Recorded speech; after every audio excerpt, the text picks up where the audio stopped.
இன்று மக்களுடைய மனநிலை எப்படி என்றால், ஒவ்வொருவருக்கு ஒவ்வொரு விஷயம் பிடிக்கும். சிலருக்கு தொழுகை பிடிக்கும், மாஷா அல்லாஹ் தொழுவார்கள். ஆனால் குடும்ப வாழ்க்கையில் அவர்கள் ஃபெயிலியர். பெற்றோருக்கு கொடுக்க வேண்டிய உரிமைகளை, அவர்களுக்கு செய்ய வேண்டிய கடமைகளை சரியாக செய்ய மாட்டார்கள். மனைவிக்கு கொடுக்க வேண்டிய உரிமைகளை, கடமைகளை சரியாக செய்ய மாட்டார்கள். இப்படியாக அவர்கள் மார்க்க விஷயத்தில் தொழுகையில் ஈடுபாடு காட்டுவார்கள், ஆனால் குடும்ப வாழ்க்கை விஷயத்தில் தோல்வி அடைந்து விடுவார்கள். இன்னும் சிலரை நாம் பார்ப்போம், மார்க்கத்திலும் அதாவது தொழுகையிலும் ஈடுபாடு காட்டுவார்கள், குடும்ப விஷயத்திலும் ஈடுபாடு இருக்கும் மார்க்க அடிப்படையில். ஆனால் அவர்களுடைய தொழிலை பொறுத்தவரையில் அதில் அவர்கள் ஹலால் ஹராம் இஸ்லாம் சொல்லக்கூடிய சட்டங்களை எல்லாம் கணக்கெடுக்க மாட்டார்கள். இப்படி இருக்கக்கூடாது என்பதுதான் அல்லாஹுடைய விருப்பமாக, அல்லாஹ் ஏவக்கூடிய விஷயமாக இருக்கிறது. அதனால்தான் ஈமான் கொண்டவர்களே, நீங்கள் என்னை நம்பிவிட்டீர்கள், மறுமையை நம்பிவிட்டீர்கள், ஈமான் கொள்ள வேண்டிய எல்லாவற்றையும் நம்பிவிட்டீர்கள், நீங்கள் இஸ்லாத்தில் பூரணமாக நுழைந்து விடுங்கள். இந்த வகையில் அன்புள்ள சகோதரர்களே, இஸ்லாம் வலியுறுத்தக்கூடிய மிக முக்கியமான ஒரு அம்சம்தான் சுத்தமாகும். சுத்தம் என்பது ரசூல் ஸல்லல்லாஹு அலைஹி வஸல்லம் அவர்கள் சொல்கிறார்கள், அத்துஹூரு ஷத்ருல் ஈமான், ஈமானில் பாதி என்கிறார்கள். சஹீஹ் முஸ்லிமிலே வரக்கூடிய ஹதீஸ். இதை நம்ம கொஞ்சம் அதற்குரிய முக்கியத்துவத்தை கொடுத்து சிந்திக்க வேண்டும். ஈமானில் பாதி என்று சுத்தம் சொல்லப்படுகிறது என்றால், சுத்தத்திற்கு இஸ்லாத்தில் எவ்வளவு முக்கியத்துவம் இருக்கிறது. குர்ஆனிலே அல்லாஹ் சொல்லும் போது, இன்னல்லாஹ யுஹிப்புத் தவ்வாபீன் வ யுஹிப்புல் முத்தஹிரீன், நிச்சயமாக அல்லாஹ் அதிகமாக தௌபா செய்யக்கூடிய மக்களை நேசிக்கிறான், அதிகமாக தௌபா செய்யக்கூடிய மக்களை நேசிக்கிறான்.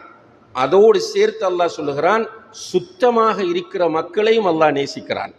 அதிகமாக தௌபா செய்வது என்பது மிகப்பெரிய ஒரு இபாதத்தாகும்.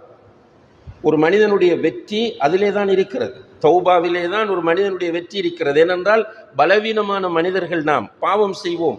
இப்போ தௌபாவை அதிகப்படுத்த வேண்டும். இப்போ அதிகமாக தௌபா செய்கிறவர்களை அல்லாஹ் நேசிக்கிறான்.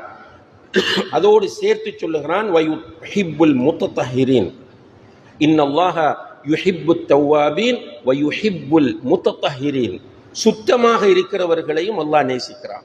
இப்போ சுத்தமாக இருப்பது என்பது இஸ்லாத்தில் இபாதத்தாகும், அது ஒரு வணக்கம். அல்லாஹ்வும் அல்லாஹுடைய தூதரும் விரும்பி வலியுறுத்திய ஒரு அம்சம்தான் இந்த சுத்தம் என்பது. இந்த சுத்தத்தை முழு லைஃப்லையும் கொண்டு வர வேண்டும் என்று இஸ்லாம் விரும்புகிறது.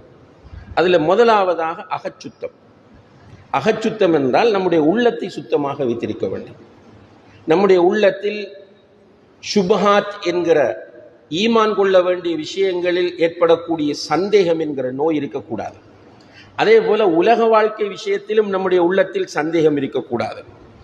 ஷஹவாத் என்று சொல்லக்கூடிய இச்சை என்கிற நோய் நம்முடைய உள்ளத்தில் இருக்கக்கூடாது. இந்த இரண்டோடும் சேர்த்து பெருமை, பொறாமை, காழ்ப்புணர்வு, வஞ்சகம் போன்ற மோசமான எந்த ஒரு அழுக்கும் நம்முடைய உள்ளத்தில் இருக்கக்கூடாது. ஒரு முஃமினை பொறுத்தவரையில் அவன் தன்னுடைய உள்ளத்தை பரிசுத்தமாக வைத்துக் கொள்வதில் மிக கூடிய கவனம் செலுத்துவான்.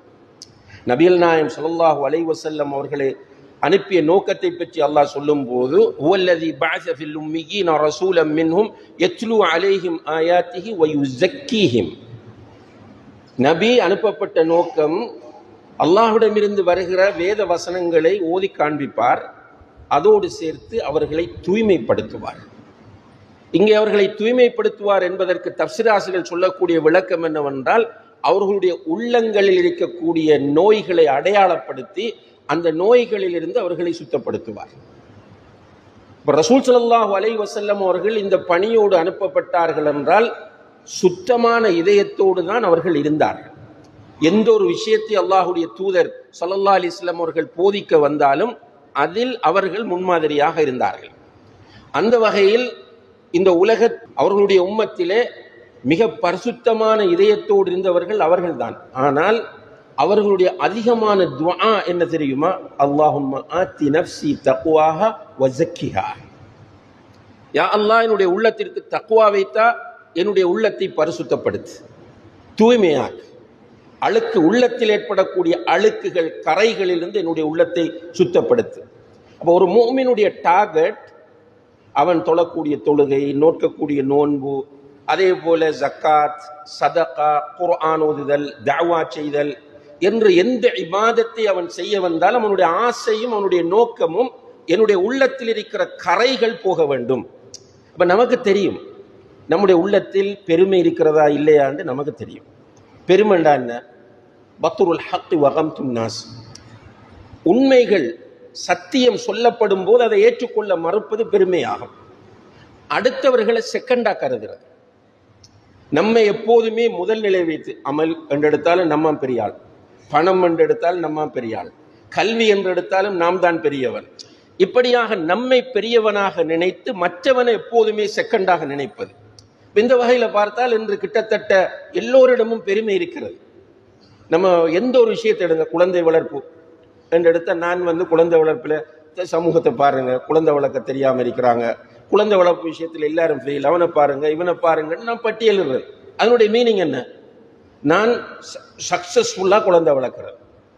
இந்த ஒவ்வொரு டாபிக் எடுத்தாலும், தொழுகை எடுத்துக்கிட்டால் மற்றவனை குறை சொல்றது, வியாபாரத்தை எடுத்த வட்டி மற்றவனை குறை சொல்றது, இப்படியாக மற்றவனை குறை சொல்லுகிற இந்த மனப்பாங்கு பெருமையினுடைய ஒரு அடையாளமாகும். அப்ப நம்முடைய உள்ளத்தில் பெருமை இருக்கிறதா இல்லையா என்று நமக்கு தெரியும். அதே போல பொறாமை.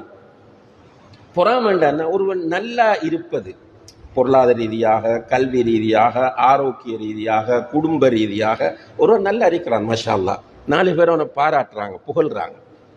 இதை ஜீரணிக்க இயலாம கொதிக்கிற மனநிலை தான் பொறாமை.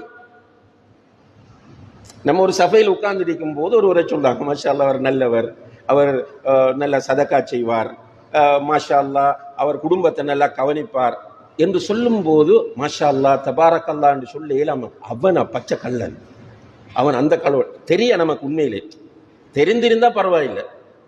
நமக்கு எந்த விதமான ஆதாரங்களும் இல்லை, எந்த ஒரு நொலேஜும் இல்லை.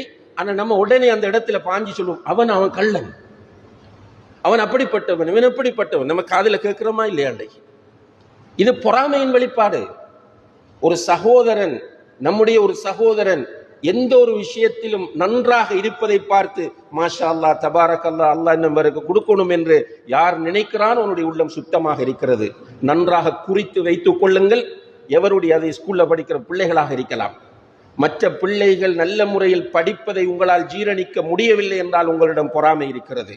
ஒரு டீச்சராக இருக்கலாம், ஒரு நல்ல டீச்சர், மற்ற ஆசிரியர்கள் பாராட்டுகிறார்கள், ஆபீஸால பாராட்டுகிறார்கள், பிரின்சிபல் பாராட்டும் போது அந்த பாராட்டுதலை ஏற்றுக்கொள்ள முடியாமல், அந்த பாராட்டுதலை ஜீரணித்துக் கொள்ள முடியாமல் யாருடைய உள்ளங்கள் எல்லாம் தடுமாறுகிறதோ அவர்களிடம் பொறாமை இருக்கிறது.